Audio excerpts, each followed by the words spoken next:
Welcome, everyone, to another episode of the interview series by Global Lawyers of Canada, Ontario. I'm here with Gurteg Singh today for our second episode, and we are very excited to have you on board, Gurteg. Thank you so much for joining us. Likewise, thank you so much for giving me the opportunity.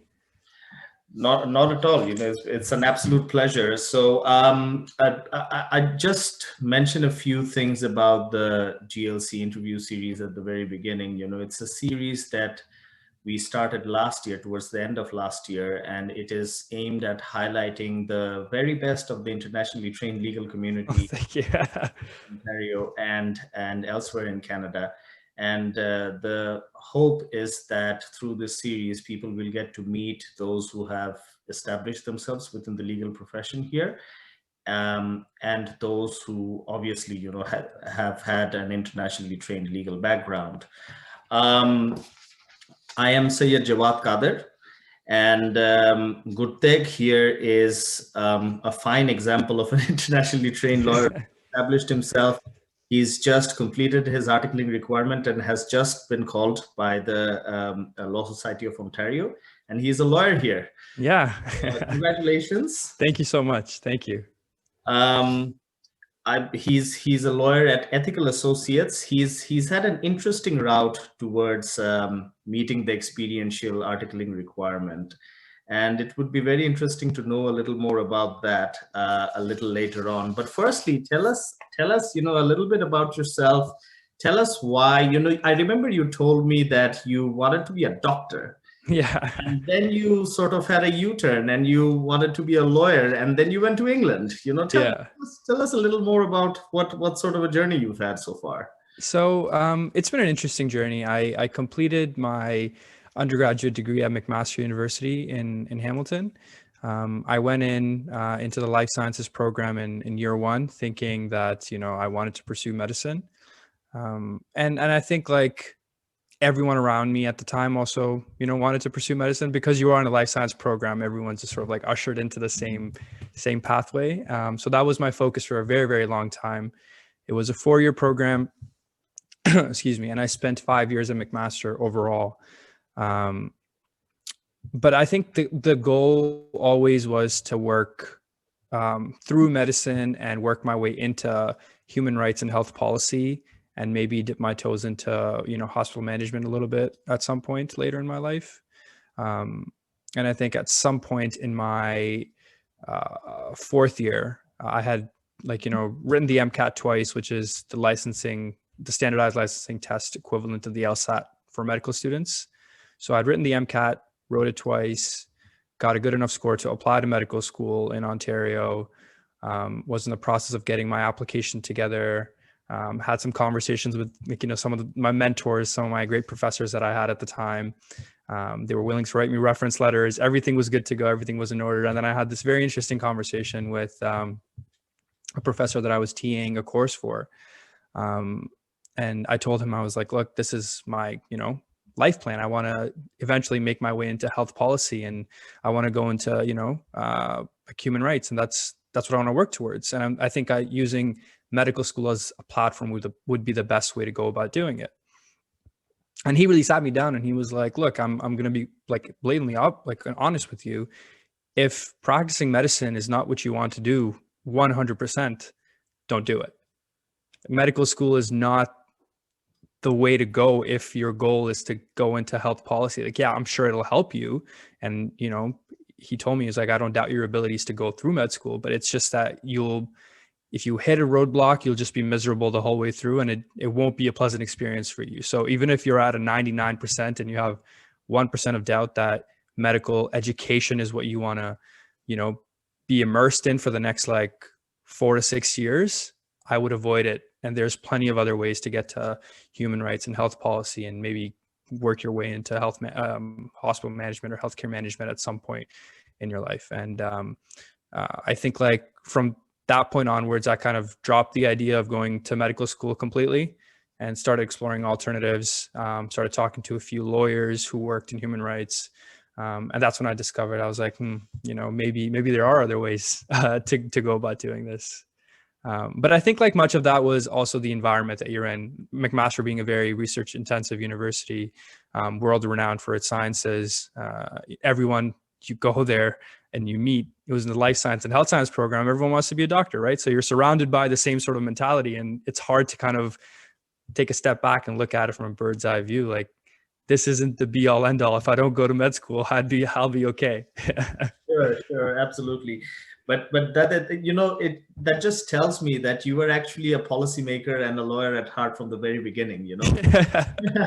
You were meant to follow this route, and I'm so glad you did, and you were doing wonderfully well. How was the experience like for you in England and learning English law?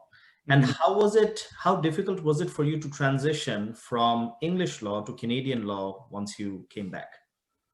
Yeah, there's a couple of questions there. So I think the first like point that I want to sort of address is like, there's this, people hold this view that everyone who goes to England, like, goes to an international law school because they couldn't get into a Canadian law school. And I think like it's important for individuals to understand that that's definitely not the case. I think out of my entire graduating class that I had at Sussex, the University of Sussex, which is a law school that I went to, there were maybe 5 out of, or maybe like 7 out of 20 or 25 individuals who graduated who had applied to a law school prior to joining Sussex. So for everyone who was there, like Sussex was their first choice, and that's where they wanted to be from the get-go. And I went to an international law school because, like, I wanted a little change of space. I wanted a geographical change from the Canadian winters. I need a break. I wanted to experience, life in another country. I wanted to, learn and connect with people from all around the world. So there's a lot of different reasons why people go abroad for law school. And I think that's something that adds to the quote unquote stigma of being an internationally trained lawyer, or internationally trained candidate, that I think we're now sort of like collectively working to get rid of. But my experience in England was absolutely fantastic. Sussex is a great school. Brighton, the city that it's in, is a gorgeous city. They call it London by the beach. So like tourists from literally all across like the south of England sort of like all gravitate towards Brighton on weekends. So always packed, always wonderful. The weather was great. And it was just a great experience. I miss it dearly. Yeah, absolutely. England in the summer, that's yeah. I also did my degree from Cardiff. Not Oh, nice. you, a few hours of a bus ride. Yeah. An absolutely beautiful country, and England is sort of like a melting pot. Yeah. For people from all over the world who actually come here, a bit like Toronto, but a little more different in the sense that lawyers there have at least law schools there have ambitions that are slightly more international, slightly more focused on individuals who come from different paradigms and backgrounds. So it's a remarkable experience, and anybody who's watching this who has not really who's not decided on whether to pursue a foreign education or not, might want to consider it. Absolutely. So so how was it like coming back to Canada and transitioning from UK law to Canadian law? It wasn't, I mean, honestly, it's just like the Canadian legal system is built off the English legal system, right? Like, we're both common law. It's the same legal principles. All you really have to do is learn the cases that back these principles, right? I mean, the principles don't differ very much. So I think in terms of the legal education bit of it wasn't a big transition. Some people, I mean, like, that's one of the reservations that individuals have before going to England or going wherever to study, is like, I'm going to come back and law is going to be completely different, or I'm going to come back and these principles won't apply whatsoever, and I'm going to have to, restart my legal education to some degree. But yeah, that's definitely not the case. And I'm sure you agree with this, is you come back and it's just, you got to figure out a little bit of, what cases back what principle. But once you have that down, you're moving forward the same way you were when you studied in law in England. Absolutely. I've had the same experience. And in fact, England being the mother of the common law, Yeah. of, the common law legal system. So I've practiced in a Commonwealth country as well, Yeah. Bangladesh. And after coming here, a lot of the things that I have done through the NCA process has been essentially just recollecting what I did back in law school in England. Yeah. It's in many parts, it's actually the same cases, Yeah. definitely the same principles, and it's a it's not too different. Yeah. That is what I'm trying to say. But the practical elements of it, obviously will vary from jurisdiction to jurisdiction. Things how they are done in Canada will not necessarily translate over to how things are done in the UK. Yeah. So that's where the articling requirement comes from. Yeah. And I think it's very important for lawyers to know that distinction. I want to sort of, I think this is a good segue to come around to discussing, the pathway that you took to meet your Yeah. requirement. How did you do it? So it's interesting because I don't think I had a lot of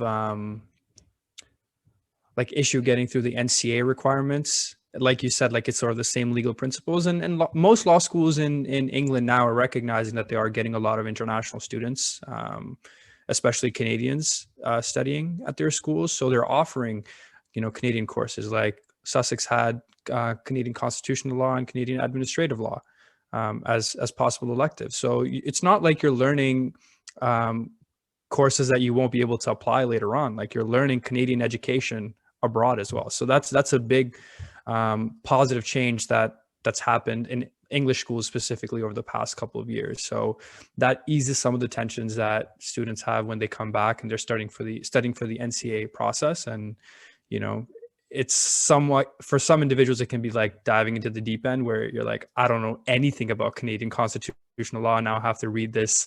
I actually have the book sitting right there, like a massive book. How am I going to get through it? But you're sort of introduced to it, a lot of it in law school in England. So it's not as bad as someone might think it is. So I don't think the NCA requirements are too complicated to get through. The bar exam, I think it's pretty universal experience for everyone. You kind of just have to get through it. But the articling, like you mentioned, is the key component that sets you apart, because the practical education is what really varies between jurisdictions. Even though there might be the same legal principles, there's a different way of doing things in every jurisdiction you go to. So my articling experience was a little interesting because I did an article at one firm. I did an article at one with one principal.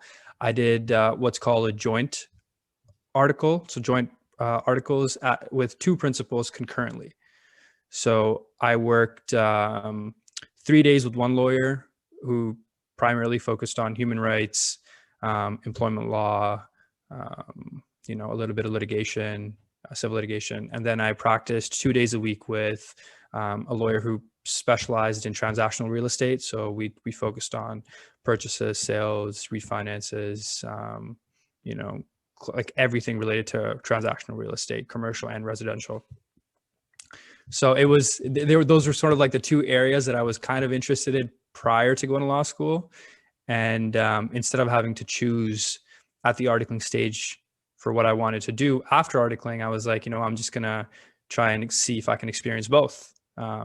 And luckily, Law Society was super open to it. They have a form that you just sign, and you can arrange for both principals to be your mentors at the same time and fulfill your requirements that way. That's very interesting. Is that an information that you found from the Law Society of Ontario's website? I mean, or did you just write to them and say that, hey, this is something that I'm interested in. Can I do it this way? How did you find this out?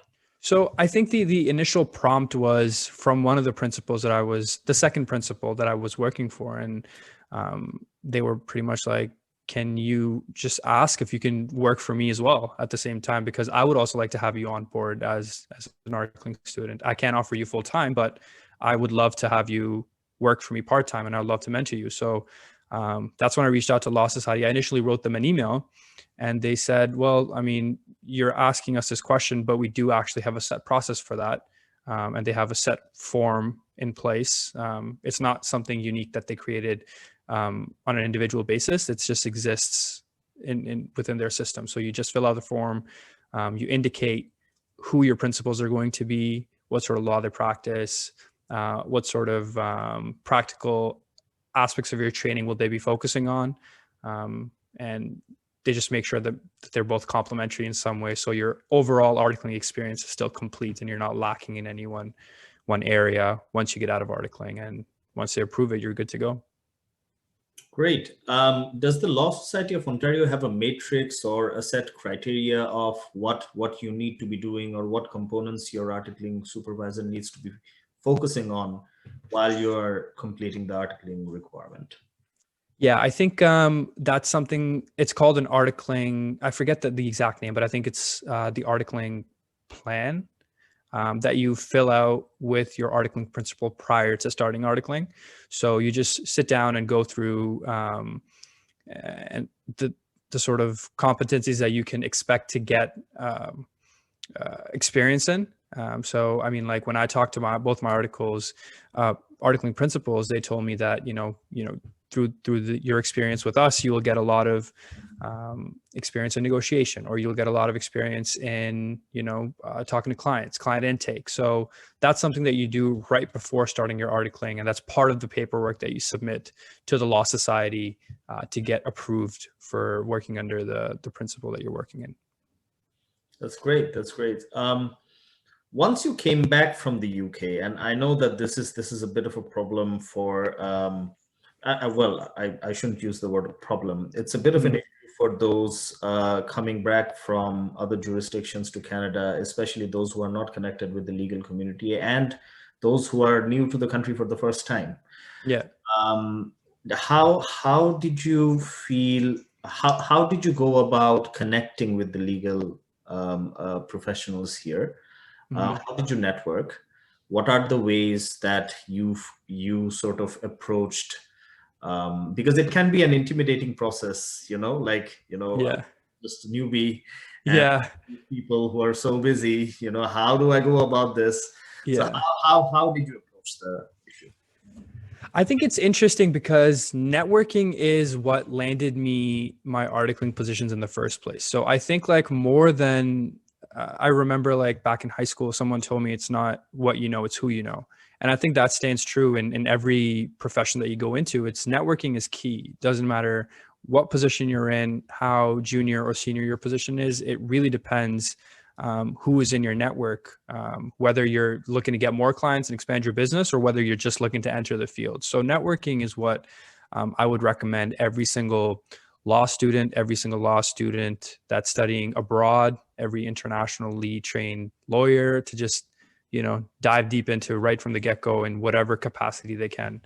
And I think it was a little easier for me because once you're in the sort of licensing funnel, once you become an NCA candidate, you can get membership to groups such as Toronto Lawyers Association or OBA, and you have an opportunity to attend their events. And you just kind of like, use each event as a stepping stool to, if you meet, like I'm sure like we met at a NCA network event, like way back in pre-COVID days. Yeah. So, I mean, you use events like that as a stepping stool to, network with an individual, get their perspective, get their insights on what they've been doing in terms of networking, and see if you can apply those to your experience and your networking abilities. Right, absolutely, and that is a very good point that you make, and I hope that our audience, those who are in the process of qualifying as a lawyer here, take that networking basically needs to start from day one. Yeah.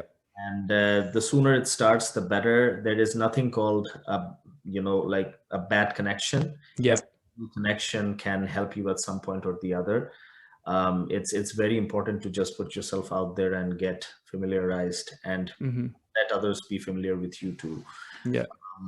And that's exactly what GLC here is for. Yeah.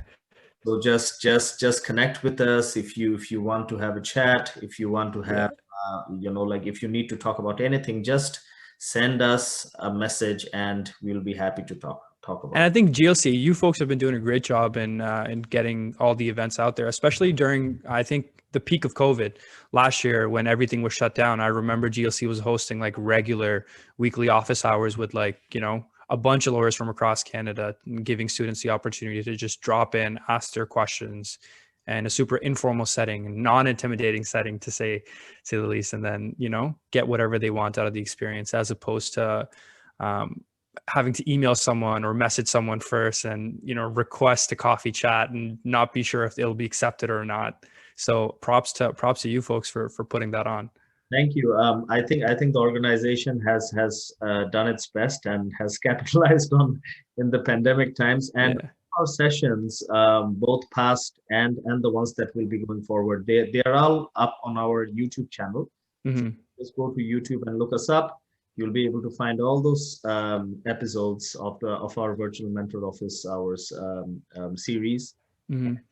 These are great resources, and I really do hope that you think the same.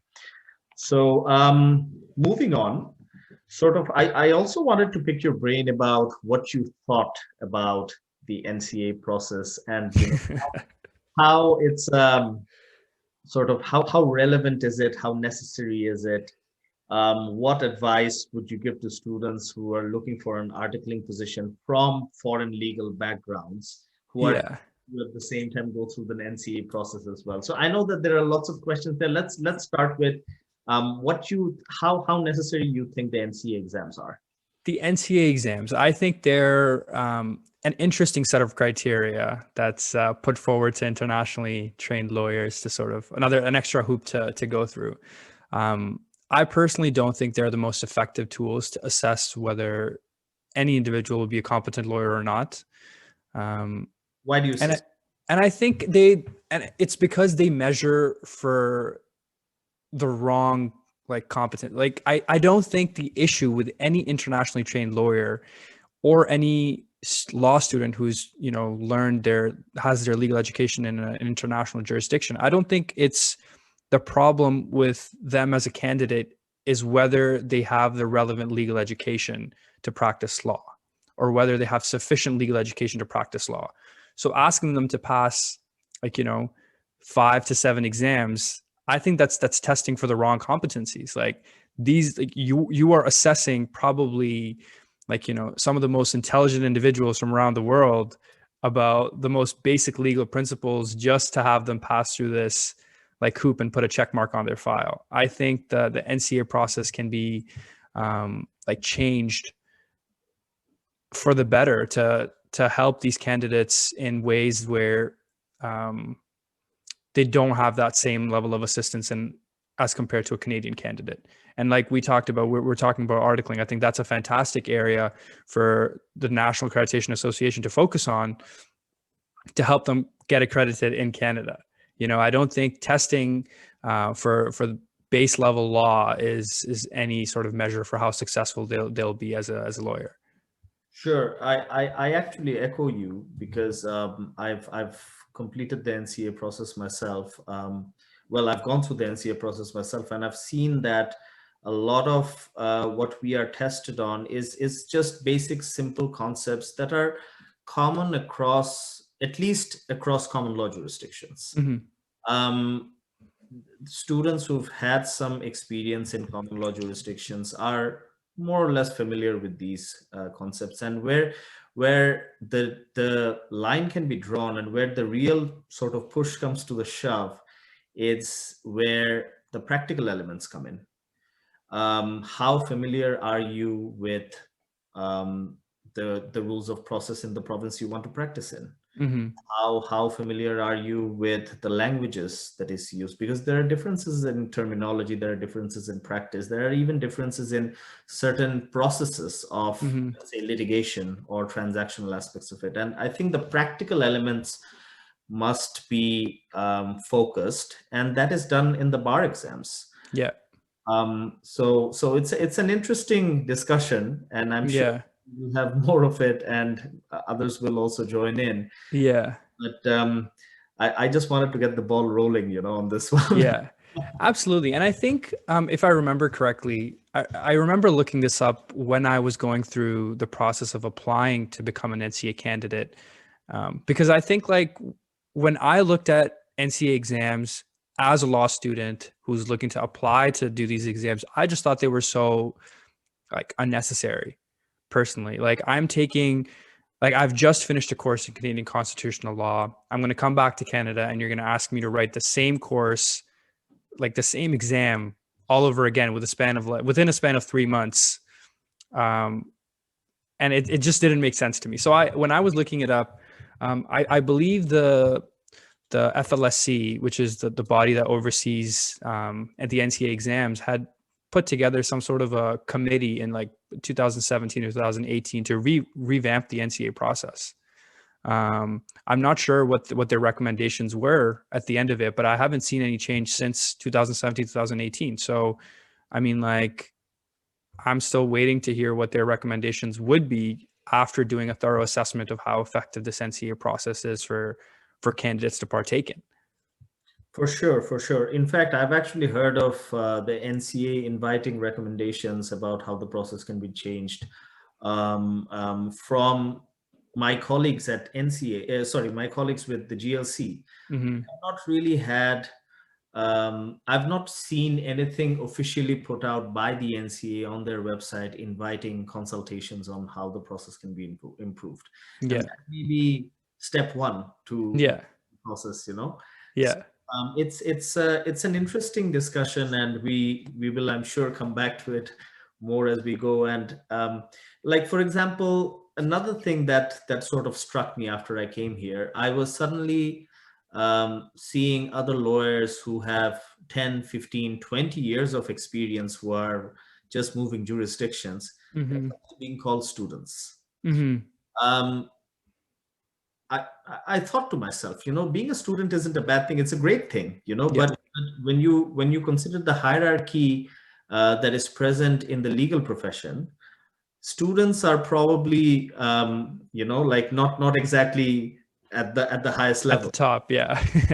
So you have that conundrum, like, Yeah. and I would not exactly describe them as students because, like, for example, somebody who's sort of just choosing to upskill themselves, or just recalibrate, or moving between one practice to another and just training themselves for it. Would you call them a student? So that's something that I sort of I noticed, and thought that we should address this as well. No, absolutely. I think I agree with you there. And to be honest with you, I have never thought about it that way. So that's a very like nuanced, I guess, like observation from your end, because I mean, in my head, like I've always been a student, like I'm still going through my legal education. So it feels weird to me to not be called a student now. For me to have the lawyer title is more weird to me than having the student title. So, but for someone who's practiced law like yourself, who's someone who's worked in the legal industry and has experience in multiple jurisdictions, absolutely, I think just the change in title from being called a lawyer to a student must be, it's I don't know if it's an accurate description of how things are, but definitely these are things that we sort of must discuss. Yeah, I think there is a discussion to be had here. I think this is a good segue to sort of ask you, what can organizations such as the GLC improve the system? Like, do you have any recommendations for us? Do you have any recommendations for us to improve the system, and also to sort of perhaps make it better for ITLs overall? Yeah, I think that the biggest thing that ITLs can benefit from is having a voice in the system. And I think like that's what they lack when they come in, right? Like they don't have any representation as internationally trained lawyers or international candidates to come in and demand change or ask for, accommodations in the NCA like the accreditation process. So it's key for groups like excuse me, for groups like GLC and, you know, the NCA network, or like, you know, ITL, NCA, like there's a number of groups out there who are doing this work. And I think it's key for these groups to be a part of the consultations that take place. For example, with like you mentioned, like with the FLSC, right? Like making sure that you folks are present at the table when decisions about NCA candidates or ITLs are being made. And I think like even for like law firms, you know, like I think COVID has sort of like made like digitalized the world in a way. Like, you know, it's made globalization happen at like a much faster rate than it would have under normal circumstances. So I think like we'll see law firms realize soon enough the amount of value that ITLs bring to the table, right? And when they sort of like get to that realization, like, you know, hey, we've been missing out on a lot this whole time. Like, you know, I would want groups like GLC to be present at the table to say, look, this is how we can help you connect with, you know, this large group of ITLs and NCA candidates who can provide immense value to you. And it's a mutual relationship, right? Like law firms are providing NCA candidates and ITLs with opportunities to participate in the Canadian legal system. Meanwhile, they're getting way more than they would bargain for. They're getting years and years of legal experience in another jurisdiction. So I think it's like moving forward, I mean, for law firms to hire internationally trained candidates is more beneficial for them than it is for, you know, lawyers looking to practice in Canada. That is very encouraging to hear. Thank you so much. I'm just going to, I think we're at the end of our time here. Yeah. I'm just going to ask you a concluding question. That's you know, I think it'll be sort of good for our audience to know. Yeah. I think an ITL has a shot at reaching the very top of the legal profession in Canada. Oh, absolutely. Without a doubt, my answer to that is a wholehearted big yes. I think no matter what sort of route an ITL wants to take, whether that's, you know, working in firm, working in-house, working solo, independent, working with a government agency, whatever they want to do, wherever there's a space for a lawyer, I think ITLs bring a lot to the table. Like I mentioned, they have wealth of experience about international jurisdictions. And I think like that'll work to their advantage. And it's just a matter of leaning into your strengths, right? I think a lot of ITLs have, for example, like someone might be a great writer, someone might be, you know, great at oral advocacy. It's about leaning into those strengths and making sure that whatever agency you want to work for sees that and doing that in the best way possible. So I think most definitely ITLs have a shot at, you know, getting to the top of the professional ladder. It's just about networking and leaning into your strengths and working as hard as you possibly can.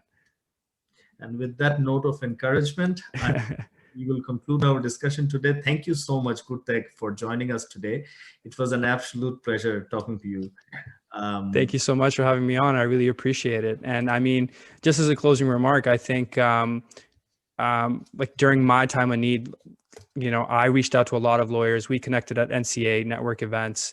And I think like for lawyers who are just entering the profession or looking to practice in Canada, GLC is obviously there. But if they would ever want to reach out to a solo lawyer just starting out his journey, I'd be more than happy to help anyone out. So feel free to message me on LinkedIn and connect to anyone who's listening out there.